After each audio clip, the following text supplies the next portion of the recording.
The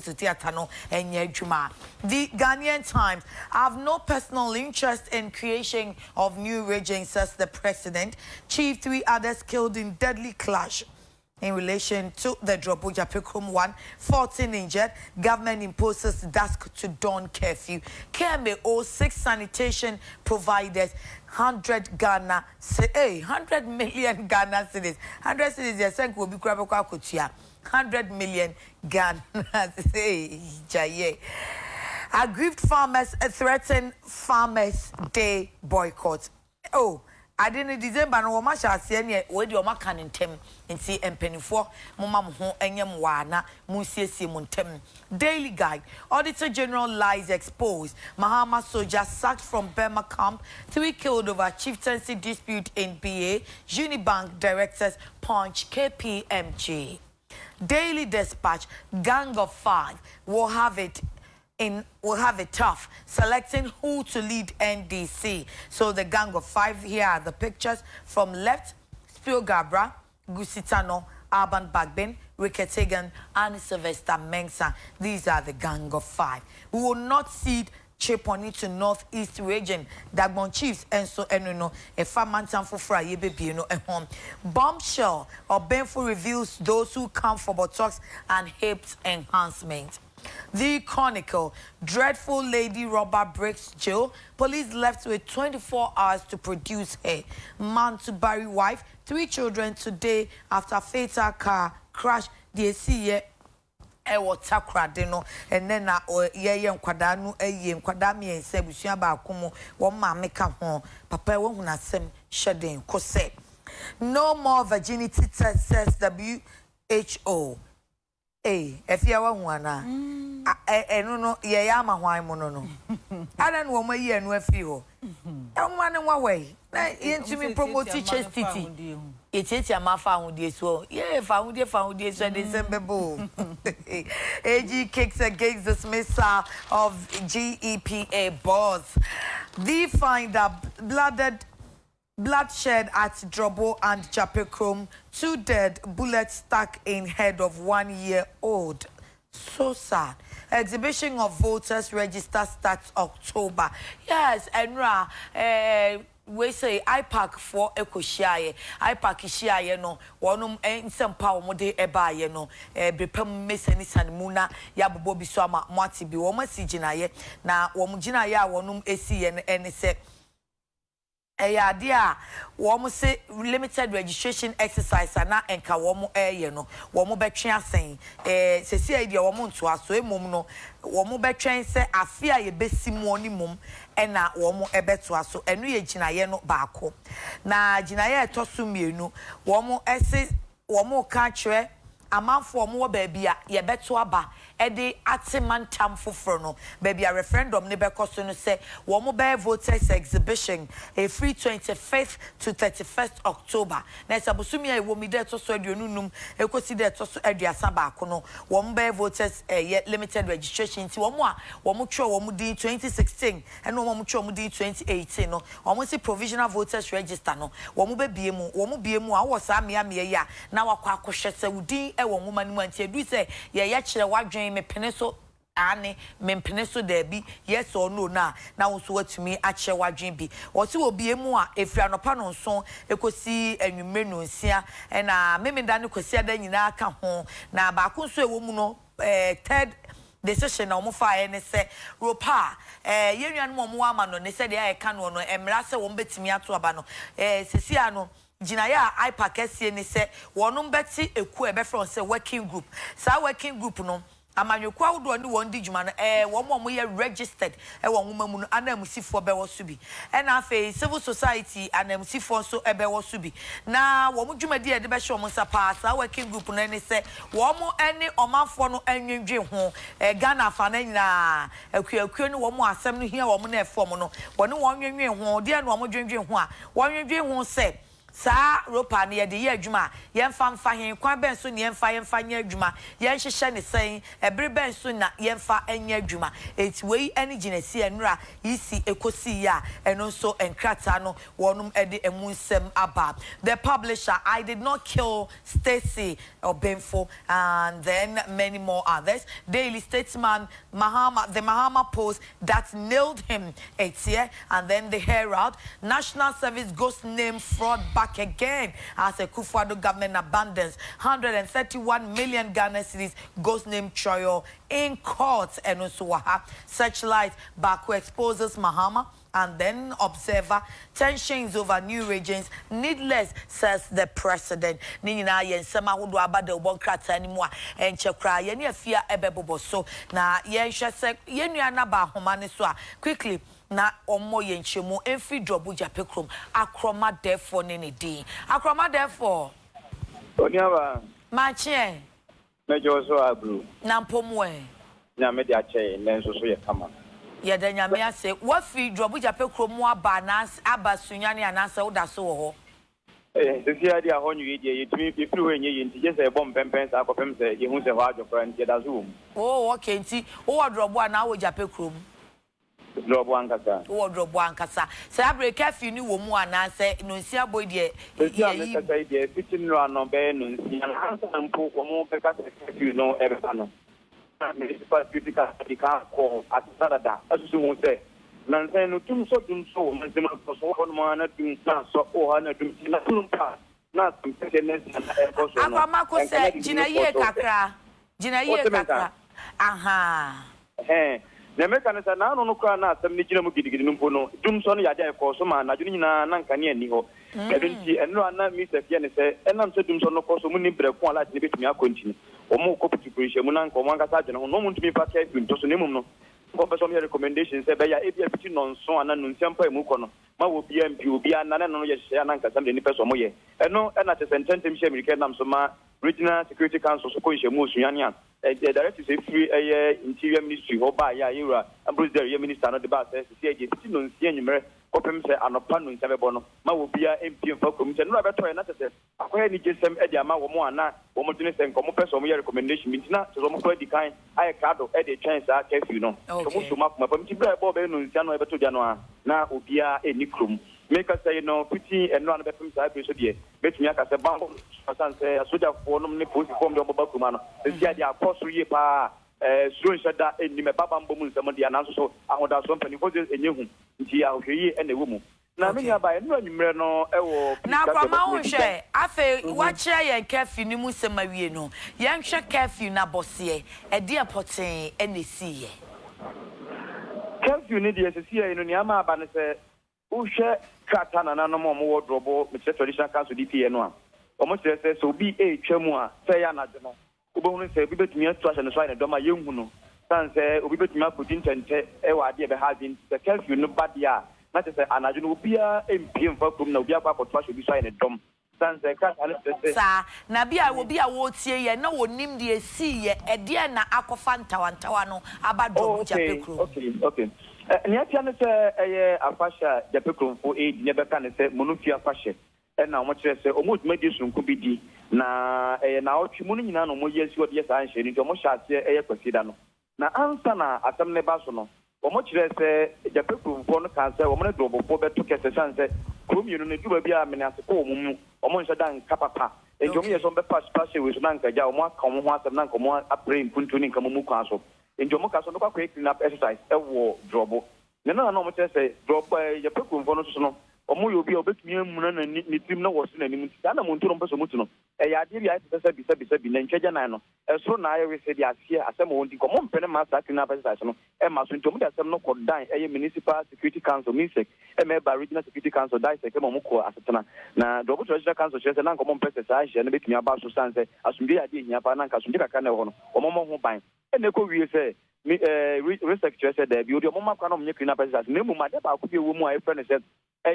candle procession be pakuru aso candle de ma wo monye na nso so ye chese consider no ya de aja pekrumfo ye bra na bo 9:30 omo twi pakuru mu a ene no mo tututuo na wo mo ka akutia nsam na didi atemo a robo mo nananam tokuja teso mo obi an ka hwe hwe ntino mo ni saja omo de obi a fo mo asem nko afei omo so kan no wie ya uko da so no so na omo asa ba krom ko ye rituals bi wo mpoasu omo wie ya omo sikotia na omo aso tani na nhyɛ ne obi mu kita eja na ye nko asafo me ye nko ntobudu drobo no fa ko na no ne palace ne wono ye fro no mkupia se na junction na be fa so akono ene ye se je pekromfo no gina ye to mu gina na kyɛ ne omo to war chanting songs ne ade a na e hon so a police station bi wo tina omo kyerɛ se sa police station ya ade a pekromfo na so person mo ko twaja edito sa police station mu ena fi bi mu sai ko na nanom palace wo na ja se no so mo ko twaja tumu obi nim ena kyɛ se yesi mabru no mo do no se da bi omo mpene ma sa asem no nkoso tie ne omo nso so yes on bebo omo kro ho ban ena ko ba se etuoto ye ma nipa be nan make say no omo kyerɛ so omo afi mo ye japekrom ade hye ne no na japekrom fo kyerɛ se omo ntia hye sanse so omo ade hye afim na ka omo de koe no so no japekrom twaja tumu ahye ne dia omo so be ko adwo mo ho ne no na ye mente me ho ase ba ya beti na no koda be pe me nra na ani kyerɛ se enya asem keto akra na no na kyerɛ bra na ekoso no ka ne ba se nra no ase drobo ade hye mienu ya ade a wo mo ya ihu omo so se japekromfo na achi omo ku omo no mu ku omo so na nya ade a wo mo de omo mu no to so mo hye no so mo ye ne den yo enti na kyerɛ drobo conspiracy na tede am ba sa be trust japekromfo no so na omo so na ye ntoka kase ne no na regional security council hu se da bi sa na be kɔ de ne hu be hia se kafi betumi aba ni monum ye na fei ba mbo se matumi akoso na bibia akoso kama na nra no so kra no na e ya ade a drop japekromfo a block na drobofo entumi emma mesini ntwam mabrekum na sampa fo nso ntumi mesini ntwam sanse wo mo kyerɛ so mo ani abriye pa na no na wo mo kyerɛ se ekoba saa no so a na adwade ntumi nkoso schools na ekulusu down hospitals ahoga ho no so ya ade a se wo mo nso gyime fo no obia ni ho me ka se so obi yare animani mu yi se emergency case na se fa no hospital a ebe ya asem sanse doctor woni ho nurses a obi adwane midwife obi ani ho sanse wo mo ambulance ba ko mo hyeso mu issue no the pekromfo na se no kwante no ye nkaye ene nsenkyere na kyerɛ so mo sunya doctor fo no bia na se eye hospital gyime fo no bia mo mfa mo ho nkyɛ mo ntimi ka se die wo mo etuo ni agyan a kyerɛ se a obi ani ho na ba ko aba betom se sie no eye ade a kyerɛ se na nanom a wo mo wo drobo enso de kat e bia pitrim se ensam na ekoso ya de hapa sanse omo de radio station we Canada na we Canada asasem no bia no Canada no enye ho e na asem no Canada na nkasa nche ho behia se ombema no kre no ada di na fe omo hunu de e ko supporting ente no omo de kat aba ye be kyeremu asem na sha se porting na omo kyerɛ se sɛ na me di share se African na pesa se no de mensan ko bi memrenity na omo kyerɛ se no omo de omo mpa basa basa omo pa sumje ni nkamu mu na nhyehyɛ ya omo de ma senka japekromfo nhwe na nka menu fia fa se no emra so no japekromfo ani so e ya de a omo fom kwan no bi ene se mo nye candle e wukuru mo ko show candle anajo na ite di atemu a se na dobo pentokwa nkomo de tokwa hia ye nsema me kan nyina e ka tira ya na nanom de apimu asem e na me kan ebio edru Wednesday no so mo ko show candle no wie no anti omo de ohwa na boni be ka se nyi na mo sa ko krum e sa ko so tani a omo che se tani no oso a se biram ne de eja ohene bi kwan e oban mu ana se oye di cycle e kyerɛ sɛ asɛm kɛseɛ bi asi saa tani no ɔmo so no sora no amammerɛ kwan no ɛwɔ asɛm bi ka ɛda nkyɛn a saa baabi a no mpɛ sɛ ɔmokɔhye filling station san kɔɔ na nanom ahemfie ɛsan kɔhye hɔ no so yɛ ade a ɛde ɔyɛ nne kɛsɛ bɛba ne nyinaa yɛ nneɛma a kyerɛ sɛ na ɛha adwe a ɛma nananom kyerɛ sɛ ɔmo maburu no ɛtu saa namɔ no saa berɛ kuro no amu nso so na dorɔbo traditional council no ɔmo kyerɛ sɛ na ɔmo wɔ crunch meeting bi a na ɔmo hwɛ kuro no mpuntuo ɛkwan so a enti bra so ne tie no kra ma ne nom ne kɔbɔ nananom san so mo ankasa na omu ni hɔ ansa na kyerɛ mo ba ya obehunu sa asɛm wasi wɔ mo akyi ni na wɔ mo ka ma bibi obi ate asɛ sɛ wɔ mo de wɔ mo mpa basa na emum no na ɛyɛ bosi PRO bro half mantam yewura chief inspector Kingsley upon ka asɛm bi wɔ radio so a anya mo de titiro ɛne okay ɛne kasafidi ahodo aka sɛ dumadi a japekromfo di ya wɔ mo kɔhye kyɛne no yɛ ade a wɔ mo taa di ɛna afiase bia na wɔ mo kɔkɔhye no mo aba enti omu ni mi nti adrɔbofo no mo kɔto mo tu ne no na adrɔbofo kyerɛ sɛ kɔba sa na PRO no pa kyerɛ sɛ adrɔbofo mum na ɛmpɛ asomdwe no mo pɛ ntɔkwa san so mo aba kɔsɛ mu no mo hunu sɛ japekromfo ahyɛ fa abɛsena twam akɔmpoasu akɔyɛ saa ma ne na sikuru mu aso tani ɛde bi kɔ nananom drɔbo ahemfi sɛ mo kɔ akɔhye tani wɔ bi nsi da no mo nim ade pɛdɛ kɛsi this time round a wɔn ɛkotu sa na mo nka PRO no ka sɛ na nkɔn kam kyerɛ mu pefee magana fɔ nkyɛ sɛ saa sɛ na wɔka no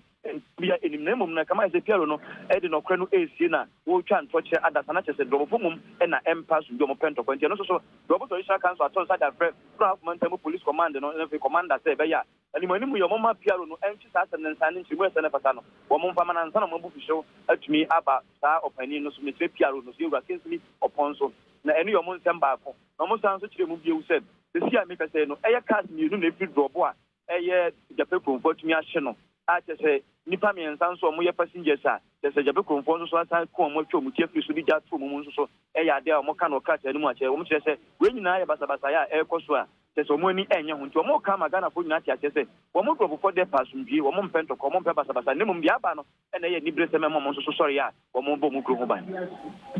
Enti sesia no empanimfo nhyehyeye mu no anopai yenim se ubefri drobo ansa na watwam Jape Krom abesia kobrekum ana waba brafom ya aka no won betimi atu won kwan ana se de sitie no kafi ni okra ebe den se ka ne betu afri drobo na afa Jape Krom abesia kobrekum mo me da se eno ano mi bisa sa se mo isan se Jape Krom ho no ayeden ntentwe ni betumi awura wo so wo pese wo ko Jape Krom ho no a this unya omu youth leaders ni bi e mo bo ho ban sana otunya ko san se oya wadin se wanka sa du tumi no a hoden ko no a anso ni so ensem tuni na se unya basabasa no na atem ya de atumi ato enu nti enu amene wo mu youth bani bi di komo se tia no mo aboban se wo mo ma ehyen enkoma ehyen mai kafi so aba na mo so ye meeting san se no ano Jape Kromfo na nam to kunja ye meeting na do bom so so meeting na meeting no de no ko sie na no na no mbetiri mse sia meka sai die wo mo abie ekwan na tomu a obia betumi akoba bi o se opo san se wo mo ne globofo na enya asem wo mo ne brekumfo eni asem sia meka tan so na sunyamfo so mo ko sampa num ne drobo so mo no mu ni asem na mo mfiri sampa so ba no mo no mu ni asem mo no mo asem ye drobo enti se o ye sampa ka o tumbe twam oye brekum ka o tumbe twam oye sunyan ka tumbe twam na mo no sa oye drobo ni anaye drobo ka na betwam de ane wo mo no wa asem ke no ene nsem a eye mabrunu mum kai ne no achi no ena na mene wo mo traditional council no so panim pa ba ko enso so bonko mo na bisa ne se na dia ba ya bufushi aba wo mo ye den na boto ye mu atumi aba no so kire se asan no wo mo committee de na wontumi tututa ka abo ho ko bisa mpanifo se abo be ni sanse eye po ena mpanifo nyina akọ akọbọ mo si ne se enche wo mo so de mo kra ta be ba na no betumi aka ne se wo mo ne mabrunu aka sa se be ya sumje betumi akọ kama se nura no na ka hyehyehye ko so eye praga moto ebi ni ye hye no ne ade no etu betumi abra se nanso so abufushi de abufu enti ahye ne hie enti ne ya me ka sai nura do obofo no e de mo press statement by enti ahye ni mu se nenso so eye Jape Krom traditional council for so no anamuntu ni nsebi o mo so ka no o be de na di na me ka sai de afi ade achi hu se nipa ma akumi enu bi wara se si ameka sai mesi Africa mu a menenam empotem kakra ja men so so menam mantwa me ka sai de bambo ya na wahwe hu ye bi fi se yenim ho ni mani na mom yete yese hospital ba ko e wo mpotem ho a esomo mu nyina St Mary's Hospital drobo na wo e ho so yese adwumayefo no so se ye ntena ho enti se ya bibia si ne ye de obi kwa enya de a ebenya adwumayeni amana hwe mo eno so te sei na medical bonnet no na emunchemu ankasa ne se eye enura no anopa na bra me kodru St Mary's Hospital menem panimfo ho bonkomo no mo kire se dia ma wo mo arefe yarefo ho bia so yarefo na se bi se me kan se ubewu mpo na o se di oxygen si so ana igna so ye bibi ma unya nkwa ya de a ya yu se ko ne yemfa nko be foforo sanse wo mo bambo ya de ha adwen pa na mana basa ne so mo si ambulance ba ko pe no mo wo ewo mpotem ho a se ambulance kra ni nim se Ghana ho oden pa this referral case bia ba no an mo de fa nipa eko asemu asi na se bia drobo for konfo na nya hospital for nka ho no ambulance ni duru ho no mo a se ya de a mmeranti omo krum adwagu ambulance no so ase ne femfa ma ne hwehwe se ntumi ntukura na yi enti se ko basa na se kampo na driver sa ti madwumefo na yarefo mpo no mo mfo ni anto se yarefo da ambulance num ana se adwumefo na so matumi pass ambulance no so ayen se do mayen ne dia ene munya nipa da sani wo hospital wa mo mfa ne ho nche no eni sa na tie dia ne bambo ya de hia de din kan eno ano so na curfew no enhye da ma nti no na wo munnim ne ebetumi asinti mpanifo yesa na tie dia a doctor for no ne nurse for no nyina obi a mo krum twantumi emma adwuma sanse no ano school for wo mo mi sto bi okrumo nti open so atokwa na wunya bi activity bi anywhere ko so krumo enti wo mo mba duty no no mo adwuma sa wunya kwan kra nkofi na se amanfo tete pa no mse za bi na tie dia mo be ma doctors ni na afio nti no a o ma doctors ne kwanu mu yare fo ni na ni abara ho se mesi ya no aka ke pro aka ni subu mi ne se obi a otum so wo yare a no ho edodo no asa bi ne ho nya den aya bona bomo ya yi no se onko referral na se yemfa nko baabi na ka nso so ya block Jape Krom na ka enko maka mana ka ni drop no yentumi nya ka emfa sa yare ko nyina enwum free drop enko no na asfm ansana wo moko hu eye bambofo no mo no na ne security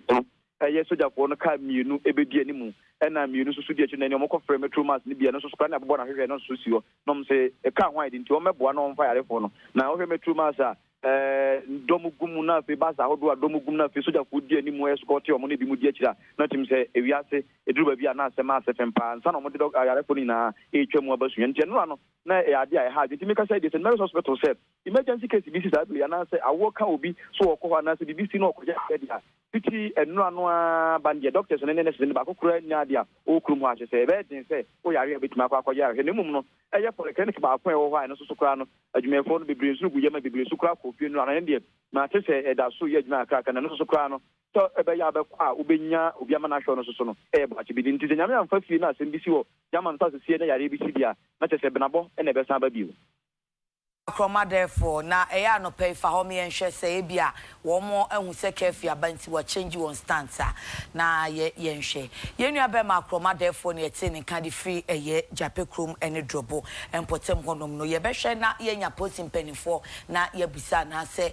music chairman so de ebunu afomantem so afo owura bobi ansa na ye bisa se sabre no de na penifo eye afa ho after curfew no de ebim na ebeba enti we ne nsema wodo ano I'm said I in the Ebere continent no me road traffic na kem na me think ye beka qualities of a good driver o de yen fan to na edwada yake no ho asem e bia na wonder say na ya ne Friday ade wo wash a weekend that say e de be ne casual ya mpacho an we say fi creative line clothing so ma catch say creative line there omo ye creative o ye bibia bi nene no mi gina park so ene no kra se wo no wo she JC3 wo 3 okay ene me baby jet wa if we say empuni no ye shia Ghana Black Star captain it also me so me ye me ho say footballer me ya kata kakra it ene creative line clothing na or North Canadian near St. Teresa's amama ya kata it's an empuni no ye shia Asamoah Gyan ya we Black Stars captain na inedi ko na kai say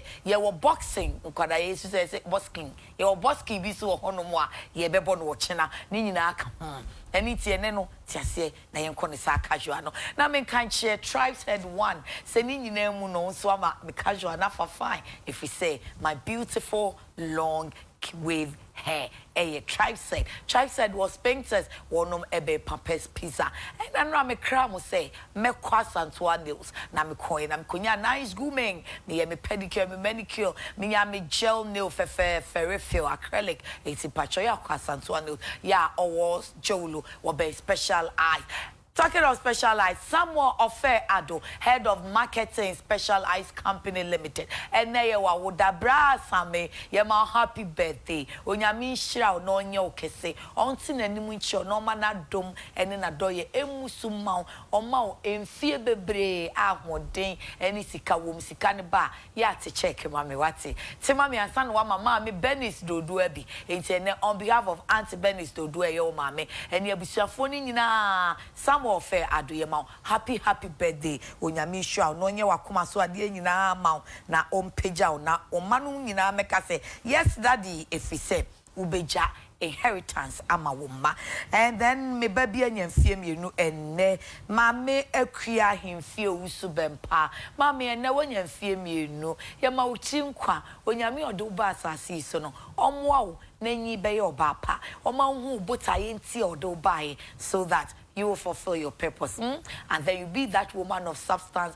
bringing hope to many and impacting your generation. So happy birthday, Mami Akuya Ahimfie Usubempa, o Mami, and Anne Usubempa, and our papa ni Chief Support Joseph Usubempa. Me ma happy birthday. Sabre dear, if you are a crowd doing tea and cratano, yentin simwe. Obapa. What's your brana? And some Susie, you. Yeah, some more. Now, when you have ambulance, dear, what was just to say? Daily Graphic, FM Fantasy, page 3. The tariff increase of telecommunication service scheduled to come into effect on November 1, 2018 has attracted mixed reactions from mobile phone subscribers. While some subscribers have reacted angrily to the proposed increase, saying it is unnecessary. Others say that they are not surprised in view of the fact that the economic situation is becoming difficult, with prices of goods and services increasing by the day. Those who are not in favor of the planned increase say they are unhappy with the poor services being rendered by the telcos and also disturbed by the taxes imposed on consumers, describing them as unnecessary. Afi Jape Krom Diani de Fia Kanti, Yamfamere Achimota Hospital, Diano. Achimota Hospital theatre shut down over breakdown anesthetic machine. Achimota Hospital Theatre in Accra has been shut down because the only anesthetic machine there has broken down, compelling the hospital to refer scheduled cesarean sections to other major hospitals such as the 37 Military Hospital, the Greater Accra Regional Hospital Ridge, and the Kolebu Teaching Hospital. It is almost a month now since the machine broke down. I was young for Daily Graphic, the Bocatano, and your day air shall send a catafan, Tosmi and Sign, and your demo air crow. Now, no, and I bet to just say a free November day didn't kind air crow a few mono, a year for a mobile phone, a casacasui, a dear buono, a because of a pay baba tomb. Now, no, and a binum actual wadri, a binum for so bin so and for so. Now, 1 year for so no, 1 a day or 2 a just a wusha, a yet Ghana has a say no, a near my boy a day, as I say my day, I'm a near my boy day pa. They say to Mudi, no one was say, a year a buono, and a mobile phone a buono, Yababitum Amano Aquasro, a beam so extra say, a pokra and ye to me, and a kaya good servicer, and ka enya. It's answer, dear, the board in the da, most abitum, who throw within a casano. Nipane phone no is super as ye doom credit you toya near fa eden amosa tumbim aches obi extra na dwen e wo ho ne no e no de ho nsam aba Daily Graphic the bokata ne fa etoso miensa na wokọ krata no achi a and also the aba Worcester Achimota Hospital kese achese sum nipa pempem ewo enkrakopoma se no wo mu theater no eyade ayatum ni nyina ne se anesthetic machine no eyade asai asebese busumi nie enam so ama obi beye operation a wo mu enya sa machine bie emfa ema no Worcester sa machine so esum manfo pa ne se ntise si asebese abosumi na enam so ama theater no kwa yatum no wo se bia opimfo bi ebredu so wo ne ewo se omutumi twan the friend say cesarean section na wose etumi eye bi mana say nipa no eye de no 37 na yasabia anampo eye kolebu ayasabia kese organ na hase a wo mo no de anesthetic machine wo mo bi ne ho e na refer nipa no ema no eko na o chese achimota de de enam say asenti theater no kwampo no eye ade a wo mo atumu na o chese de bia wo kwa achimota hospital e ma be say du apemfo du ena wonom ebewu ewo honom achese machine na ase no ama ha adwiye pa isanse afrase about time akomako eye impemiensa ena ebewu ye ewo hospital honom a wo chese mu be se aha wotwe de se kan wo me yo operation bia sa anesthetic machine no ena ebu a wonom se si a ase no eyade a Father Ghanaian Times and Swasiyanko page 17. Aggrieved farmers threaten Farmers' Day boycott, but Mofa apologizes for the communication gap. Some farmers have threatened to boycott this year's Farmers' Day celebration over what they said was disrespect exhibited towards them by officials of the Food and Agriculture Ministry. At the stakeholders forum in Accra yesterday on the overview of the 2018 National Farmers' Day celebrations slated for December 7 in Tamale. The minister, his 3 deputies, and the minister in charge of Agric at the office of the president all failed to attend the meeting. Representing the various farmer groups drawn from across the country, the farmers openly expressed their sentiments during the course of the meeting at the inability of the minister, his deputies, and other officials from the ministry to honor the forum the ministry had organized. According to the farmers, for the minister to allow the national coordinator of the celebrations alone to meet them and not delegate any of his deputies or the chief director of the ministry to meet them amounted to disrespect. I have no personal interest in creation of new regimes, says President. President Nana Danko Akufo-Addo has dismissed allegations that his administration is pushing for the creation of new regimes for his personal political interest. According to the President, the government has nothing to gain or lose from the outcome of the referendum for the creation of the new regimes. The government's aim, he said, was to create a platform through the laid-down procedures in the Constitution for the people living in those communities to take a decision through a referendum. And then on the back page, that's page 32, Kemi owes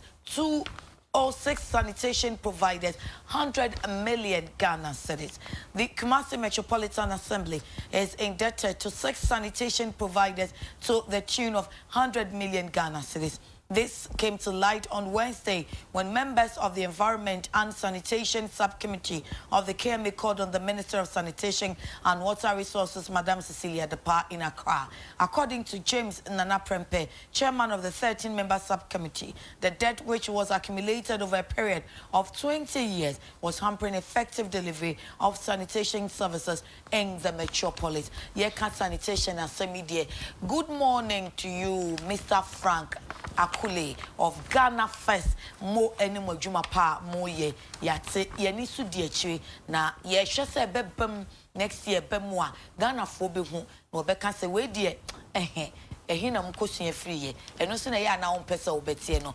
beautiful idea. Mr. Frank Akule, good morning. Mo eni adwuma pa afia yenko you abusian for Ghanaian Times the Democrat no na ye de etwa so na katafen to so edu ensia ene ye demo aircraw sese no Farmers Day no ye de akoshe December ne de to so enso na no na akuafo binom wonom ekoto ato adwen de afa ho na enkonyasie no na nka wo se osoafo a wono na hwe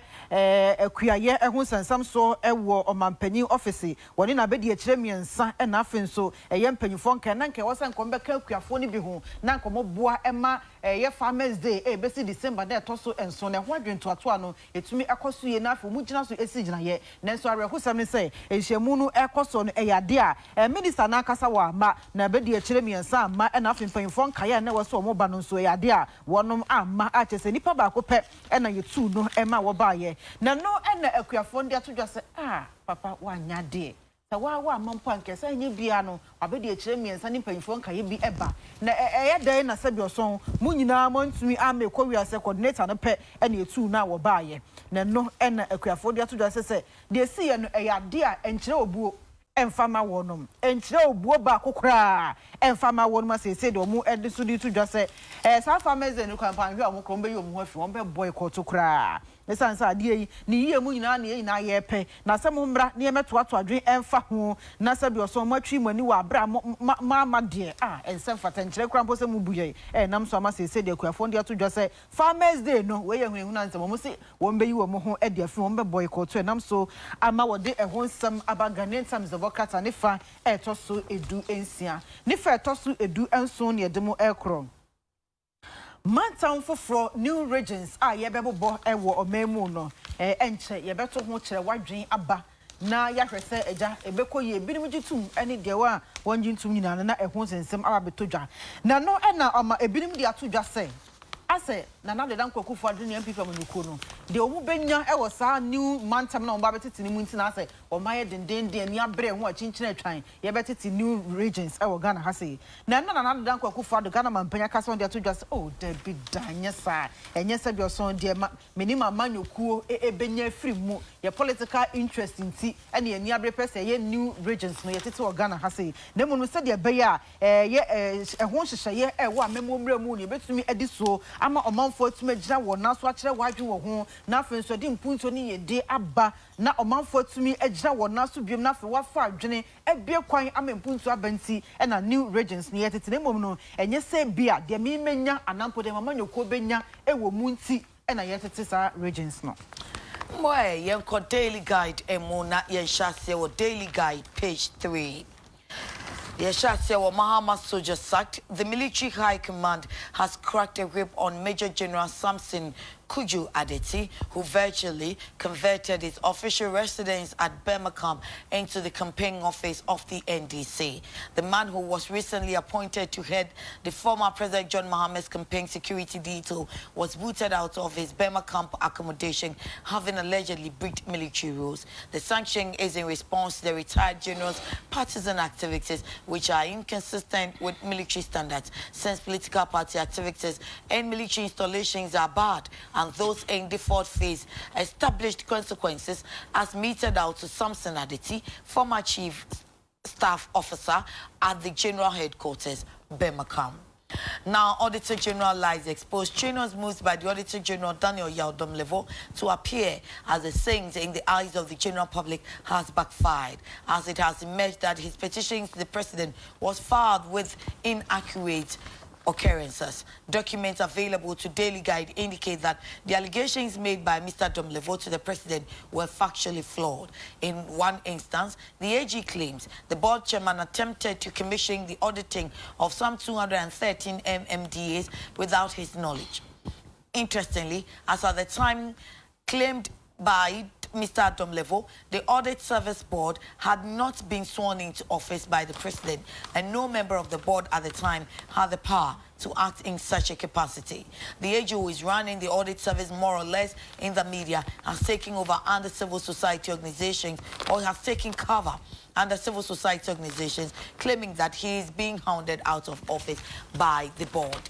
Page 6 of the Daily Guide, Unibank Directors Punch, KPMG. 3 shareholders of defunct Unibank have filed a counter-suit against auditing firm KPMG and the receiver of the bank for what they describe as misrepresenting facts to the Bank of Ghana to revoke the bank's license. According to them, had it not been for the misrepresentation and rent-seeking behavior of KPMG, the BOG and government would not have revoked the license of Unibank. The shareholders, Dr. Kwabena Dufo, Professor Newman Kusi, and Boatima Kakra Dufo Nyako, who are among 17 shareholders of the bank sued by the receiver in their counter-suit, denied abusing their fiduciary duties and indicated that they obeyed all rules given by the central bank.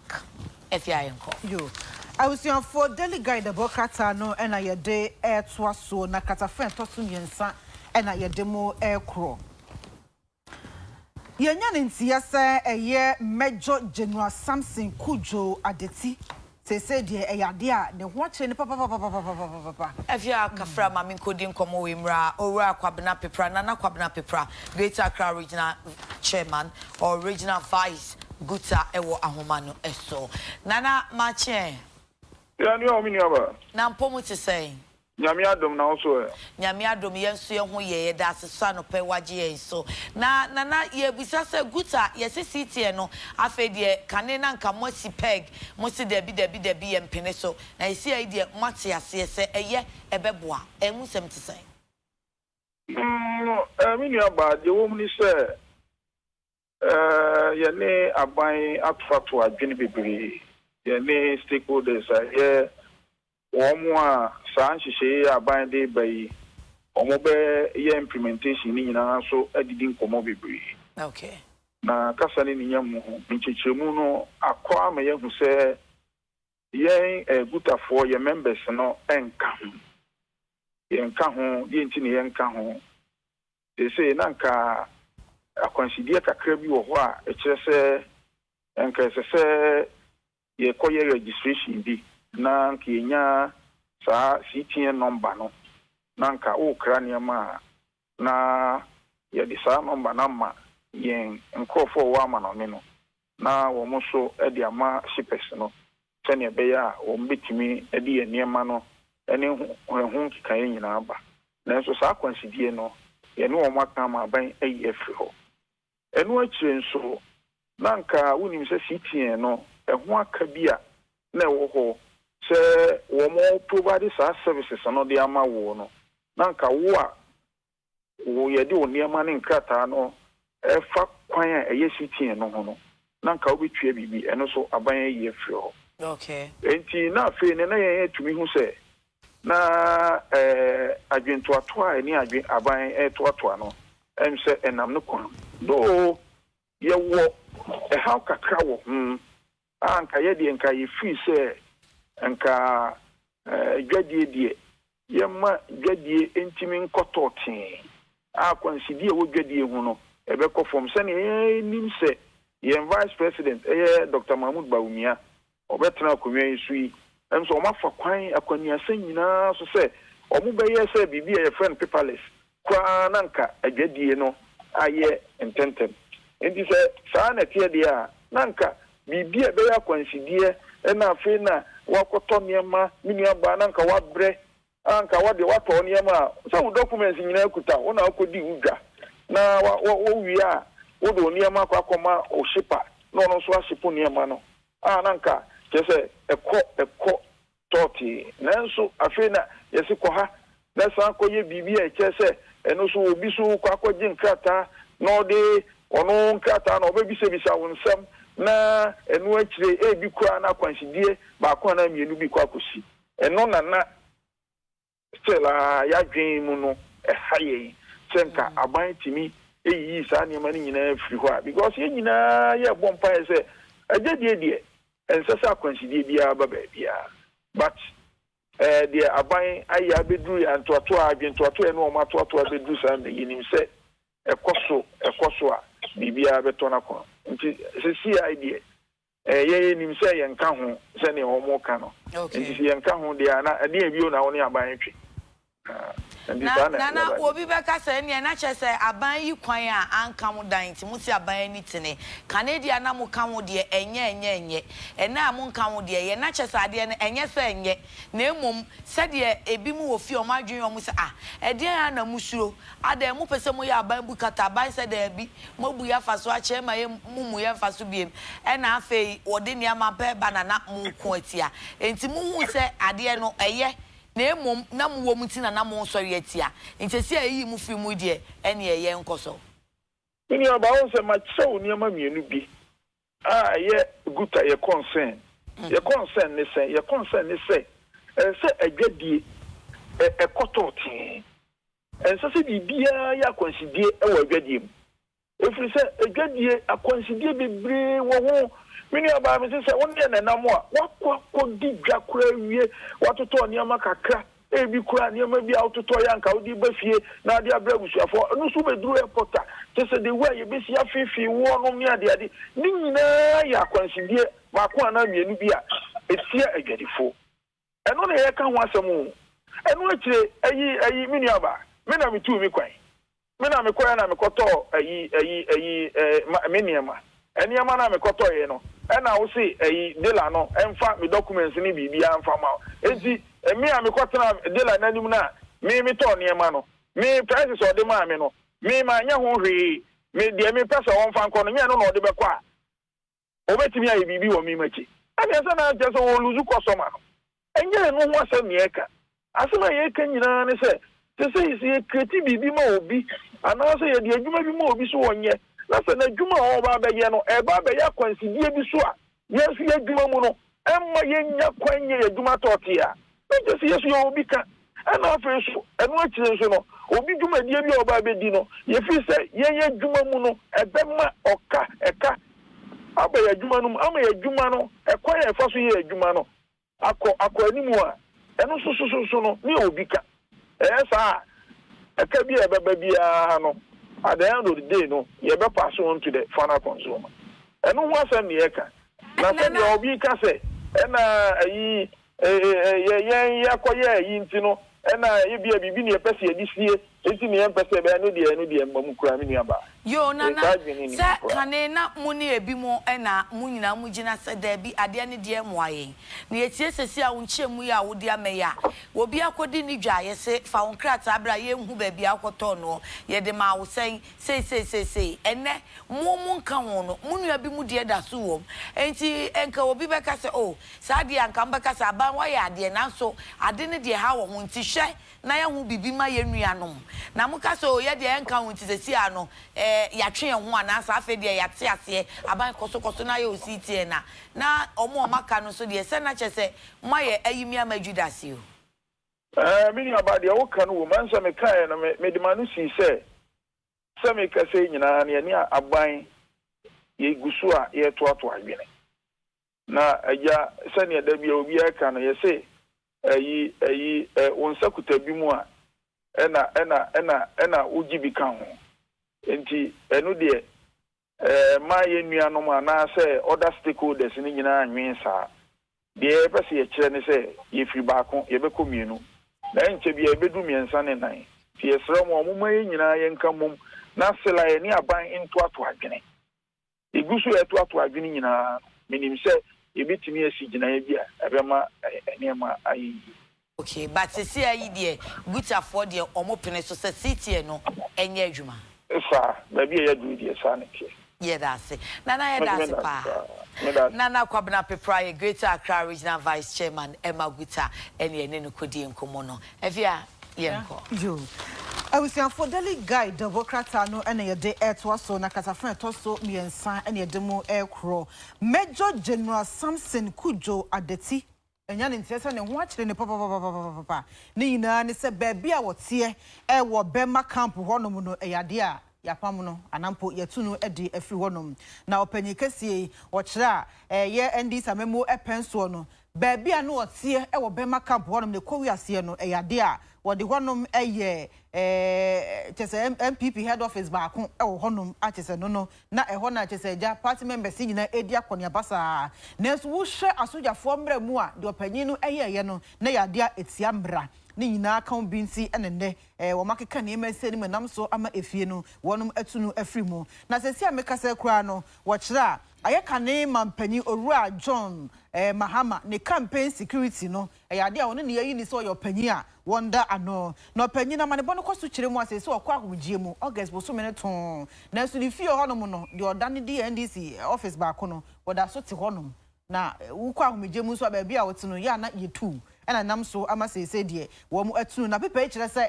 enka ye na nka ne fie onom no hwe mu tena honom kama wa brank wan fa ne wan ko fore amanyosam anampo efie onom no wan koda no NDC head office ba ko ena nka ja ho ye din no hye ho anka na nkokwa ahomgie mu August bosumi nu mu no ebesine no enka ni ma no ho enkoda so tini ba bi edwe ne ho na enso nam so de ne ho kwa fore amanyosam na asoja fo mbra nso etia santi ena sese okwa ahomgie mu a eni aba ne ho ama sese efie no yetunu afri mu no Katafa tosomi ensakro ho na no so ode aba wo chese Auditor General AG Daniel Yao Domelevo aba beto dwase entro anu wo twitwa edigu eye won bo chairman Edward Dua ajamaso nyina sese gie eyade a apaska nukura no aba bedadi ane yesi entro de wo sum bi de egu no so pa na pepe kire se wo de kotu dwase bo chairman no kura no ono ankasa gira de tumi so me kowiasa bankra chefo makomakwa hanu ane edumiensa enka okwa commission wonum wa bra wa mono amanie meka se kra sa bre no na sa eye abankrachefo ahanu ani edumiensa mpo no na omampani e ma wonum enso afenam enso aye e momu nsomu dwumadias na chese board bra kra ni wonum ena kama ka se nkopanyi na tuma kwa commission na so eye AG Daniel yi oditu dwase board chairman no akwa commission eye abankrachefo ahanu ani dumiensa no ni nyina no oboa amene ena nokre no aba bedadi Katafa toso ensia ewo delbo krata krono emu no ena yedemu ekro Katafa toso ensia Unibank eye bank be senso ayeji wo mutumi krata from honsam no Unibank omoka ho bi pa no mo de besin ne wonte wo ho asenam so ama court de se odi ho akonia baani se Unibank mpanyifo miensa Dr. Kwabena Dufo Professor Newman Kusi na afa boatema kakra Dufo nyako eyade a sina no mani abre emenam so dwumakuo auditing firm de KPMG eyade a ye twa mo akakogina court ni nyina ne se ense mo boaboa no de koto Bank of Ghana fo anim nam so Bank of Ghana fo sigina ye eji wo mutumi krata lances fi wo musam no nokura bebre ayira ye ewo mu na o senka KPMG fo amboaboa sansam na no amma nokura bi anyira wo mu na nka mo de call ye o senka nya ade anka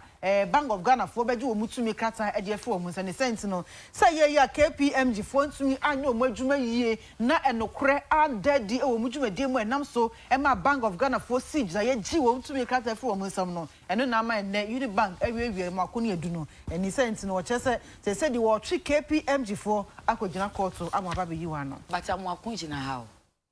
we am working for. We say amwakoni edu amwakosi sa wo ka se wie omusa amwakoni edu no amwakosi na ejira ya wo ne amwakosi de ehye no pa o hyedu se ne sana no na edune boy mami kwa mama so na me executive secretary ma Importers and Exporters Association of Ghana eni nkomo wo se guta na mo nso edie wo ho adwi wo mpa wo ne wo mo anya adwen eja Asaki Awingobit Samson ene ma ni twabutu ma se register wo book mu no kan ye ko school no send name ne back an enti Asaki Awingobit Samson Mira Samson ba che Sama wakana mentia sama wakana ma ko ye me aminimisa honte se we na elective chi Now what to say? Me who ye, me Bible, me who ye, Papa. Yeah, then you First thing, I mean, correction we Medino is spelling P ni ho. Okay. I spell it without the P. Second day, much of the year, but something without the P. Aha, you principal Chosha na ye man on, ne Samson opinion him. Yat St. Pachoya yen is a ye dasi. Na my musa say, a dear na guta for aye. Womuna, woman who says city and a ye. A bebois and was here by Encoso. And to move a so be against city and Anna. Oh, I say, it's not about guta for pay city and Gana for pay. Majid say guta for the Yanomode, Yania. Yanamune neba. Mpajauti mekana. Mete on kapa mira dia beboa ni se enka TV volume no dwomo and I say yifi mu kra. Volume there. Me TV volume there my yini kra frame but me. Yeah, that's it. You. Yes. Mr. Zaki. Me say yeah. Eh pa. Enti etio. Ya me kan say yana guta for the yana koba ya nua guta for ntimi Johnny Jai Importers and Exporters Association of Ghana yes we ntimi Johnny Jai guta so ya nua my emom say oko organized labor sometimes na ba won say assembly ba na they have divergent views no no na yes so oba your front door. That is exactly what we are having. Okay. But sometimes I say one kawa sama say we yare. Now one ka say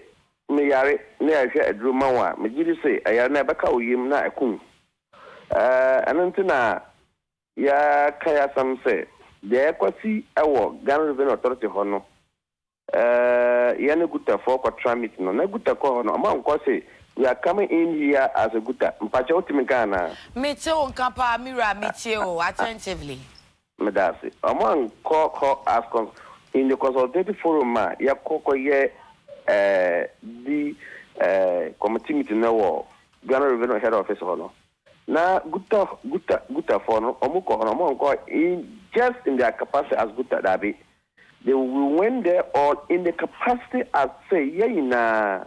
se guta di no ho dia ba importers and association di no ho dia ba Ghana Institute of Free Foreign agents now mo yi mama importers now mo do mo ho dia ba acha Cuba food and beverage ye na ne dia ho dia ba na say ye dino ye son or your to say joint consultative business forum say ye na e kabom na ye kodu hono ne ya fatumi ba ko ye say ye pase yi ni pa ba ko no ye de on ye kasama for they have Tumuno near the Guta president and some. So on your coach. So can you say, Yaina, your call as a Hodi Bakuna? Major Secretary say, you can say, Guta for no Cocoya or Munico Sishna. Check okay, you engage Guta. One Guta for Casaria, then you engage just like your call Economic Management Committee. So call Economic Management Committee meeting now. There are various ministries. One thing of finance ministries as some Aquacama transport. Until for transport for some agricultural trade. They will wait. The committee is there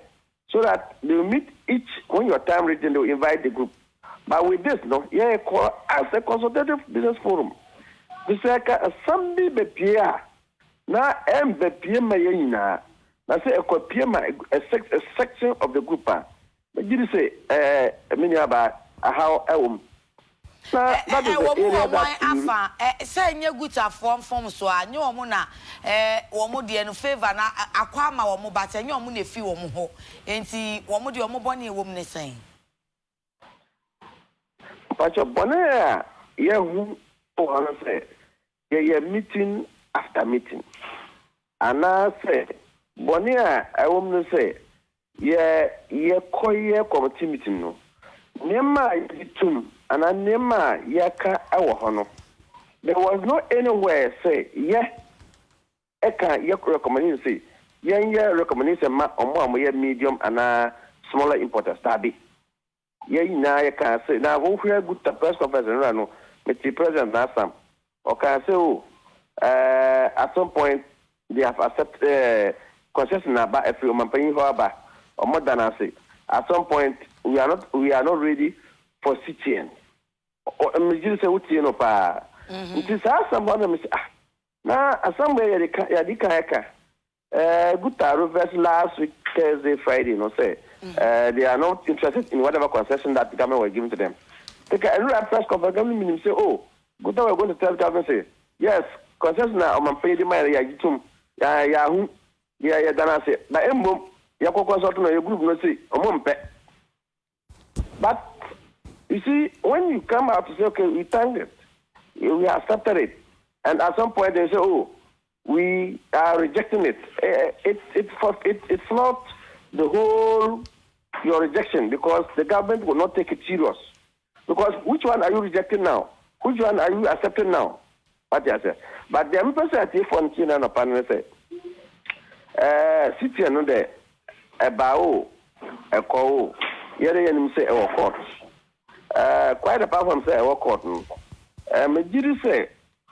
I want my people, my friends from Gutta to understand, say, Uko Gutta wa, aye Gutta for, ye Gutta de, almost market na. They say, if you back them, because I just could almost Jawa, no. So, joining me, the big canoa, I say Gutta for almost original, and I say, you're joining me, our Abankasim, our Boku, our Zebila, our Benara, the Bin Kusnaba, and say, joining me, the big canoa, I say Gutta for original. But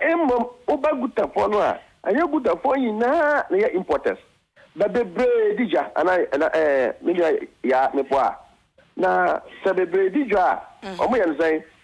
sab omo amu fa nema in volumes no. Na see because your business is in volumes no. Okoye city no.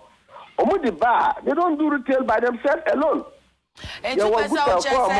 Gutta members bia. Omo no ebi omo de omo nya small and omo nya medium omo ya kesefo ankasa. Yes, because you are good members, sir. Omu ya adito for or market or koto our mufanema because you are Ghana for Moha or mufanema in like countries. And yeah, bro, from anything person treasure now with you for and say, Nipa on your quarter, on car medium, on car small. So almost a scale, small scale and medium. And I'm a yeah. So Nipa on car small scale, on car medium. Embom autonomy, embom our store, or retail, or no sani pano, who can find them free among the bar. Vidimu omuho di timu cotton full container or important of no cotton or torin or chauka. A bimuso or cofa boxes, no cotton. So for those who within the city and no, what is the danger is that Omo Kranema Kran more good. There are even more than Omo Kranema. That's what I want you to understand. Our Gutta members. Yes, not just from Unkasa Mono. I say, Mufili betrayed, say, Gutta for no anymore in the year, say, a coye ma or munti quickly almost say a 4 city and so. I am per se. What I want them to understand say, Gutta for once you open a kiosk, I know what to be told, by extension, no, by virtue, no, you are belong to Gutta because you are doing retail in the market. Okay. And now in any corner you are doing retail. What I say? Okay. So I'm saying say Ukwa Gutta.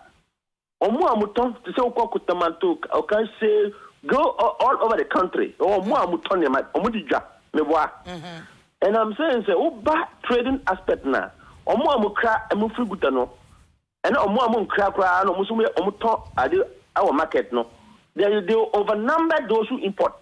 Okay. But the point here is that those who bring goods in volumes supply to those people. So Okoye city and our manone. And all back because on order the 10, 5, 6 container by every month. Or the Baba market women and now market men. Because in these days it's not only women who open shops and sell. Men also buy. Or top container, full container free import or the Kokoye retail. Say import no common no Koye city and none the cost the overhead cost na cost or bar say yeah or the container ma 100,000 Ghana. Yeah, because no, you have to take 120 or 115,000. Are there my CTN? Sani Panoso or the market Hokotoa. He was okay right now my supplier and I'm an importer. Nema ya or the mamino. or the man 100,000. See other or so yes CTN or say get fund 5% I best slap no or say national health insurance when him say see oko have ko inema say na calculated you to know get fund no any national health insurance 2018 mid-year budget review no say I increase duty our port when him say minimum adie or no or increase the calculation of duty in the port. Already it's a cost to the importer. Besides that, sitting on Obaba Yeno, for no. Now, though, me to say, you see, vice president, so but you let a command on it, and I hear you because I hear custom to custom. Say a custom to custom, the Ghana government. Mr. Asaki, importers and exporters, more how pa, ni say, guta for, animal to much to say, city and a wada abayance say emum di aka wo mu no onhwe na onye na ejadie mu nsem ehinha mo how ne say how ne say we were expecting say for more in their capacity for only to negotiate for only the section of goods importers that be okay. We went in there as a joint business consultative forum now no need to just say you are rejecting CTN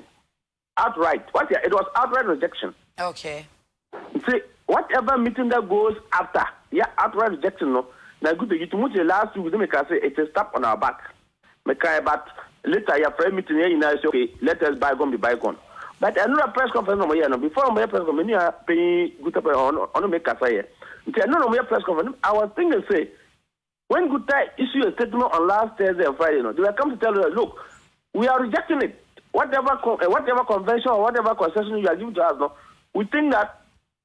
we don't want to go behind the joint consultative forum because look, you may be laughing today, but maybe tomorrow you may not be laughing. You may need the group to come and support you, and the group will feel betrayed. Yeah, Tina say good for you, Muama. Yeah, that's a pa. Where are you? What I'm trying to say that the future is danger. There's danger ahead of us because say a quarter meeting. There you know say this is the roadmap. Now obi quarter may be far say fufro eba. Now it's not it does not represent the representation of the group. Me just say how. Okay. Yes. But however, no, good for more right. They did their press conference to thank the president, the vice president, and the minister. But I still think that there is a lot left in the minds of Ghanaians. My first with two just a gift and maybe I'm sure you want to speak to other group. Uko habo sisi ya omo amofa frozen food eba no. So onim omo amofa frozen food eba. Omo amokranam onim. What kind of get enura ya omo di number ba ye dey call reefer yards. You can call it state warehousing. I have a Ghana government and a custom. Myself frozen food importers no 21 days. See, I'm not dropping 21 days free. See, I'm not dropping to 7 days. You have to pay state warehousing charges without even any statement, without even notification to importers. And state warehousing, we have frozen food. No, instead of 21 days, a banana track. No, about 7 days without even notification, without even any communication to the importer. Say, how can you holding container? Let's see, you have to pay this amount of money. Which country do business in this direction without consultation of the stakeholders? That's Papa Pura Samson Asaki we go bit Executive Secretary my Importers and Exporters Association. If you are for Chronicle no quickly na young Kufi say time na sa. You and I'm monitor to Chronicle na pe. Count about could be better publisher. Any patrol Ube say there you I was for Chronicle the Bokata near the air to us so near Yanin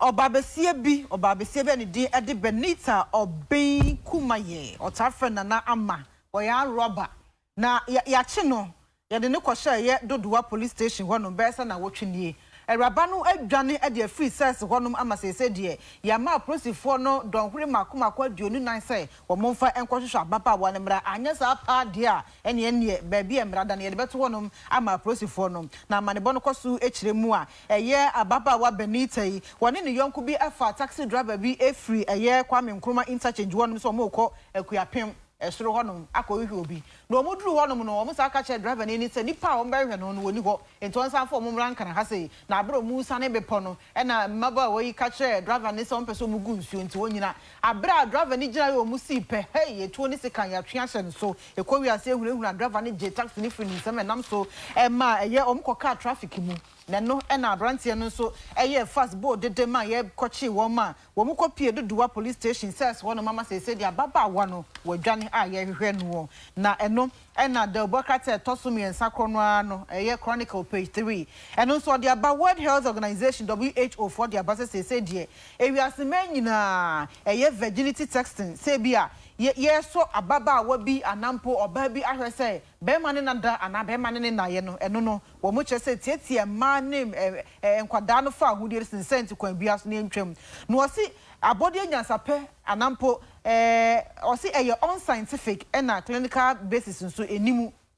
ni scientific and clinical basis bia yese nyina so bi enimu sababa wa no nu obi adasesia na ukoye test kra so ye virgin no nye virgin hu eni se hu nya se be han koda afia se ye so ahwe wo kwan be so ti se ye he ya ye wo bragro ye wo dipo ni adi se enu no ye pese ye hu se we no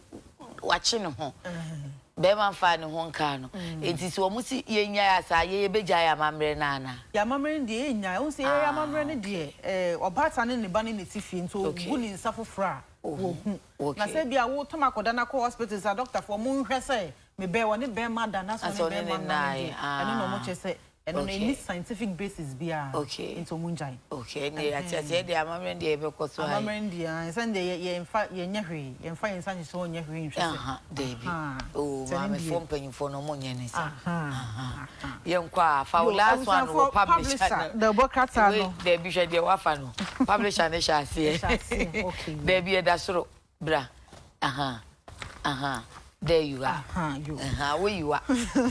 there you are I was for the publisher the bokata no na ye de etwaso na katafa tosumi ensa na yedimu ewie kra okwankyerefo panyi emma advanced body sculpt center ani di e de obenfo Dr. Dominic Obin Ando Obenfo Hospital on the Dano. What the atudwa say omanfo beka enche ye na baba wo so ne bia ne Didi Stacy of Fedako Kane Deputy Chief Executive Officer Simon National Entrepreneurship Innovation Program. Okoye operation na po ko ne ho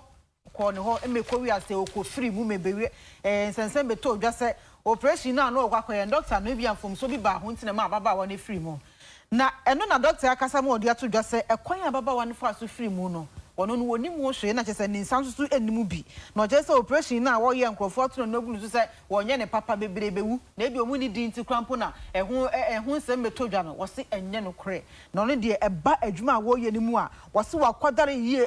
ewomu nim de pa wo mu abodin krata ne sent wo nim adwuma na ni so wo se kan mo kan mu nim nkrofo mo ba mo ho ebe ye operation wo se ne ebi kwat mi free abrochire aman hodo so ba no ho ebe ye operation asofo yire nom asofo man kasa wo de no to nchi a celebrity si woni agidi even a doctor for man po etimi ba no so onye operation bi ma wo mo sanso mpo no chese adwadifo politicians e maya mu hu om de bia no bebere ba ne nchen wo sensem trofo ma akwa na mo de mo ye ne nwanwa bebere se mu di ni fie wa kọ ne ba se mu be operation bi e ba ya matuma no agunu so wo so mo be ya no akumu mawu mafusa ya kama munufu ya kama mutu ya kama na we ba ya matuma no agun se operation na me ye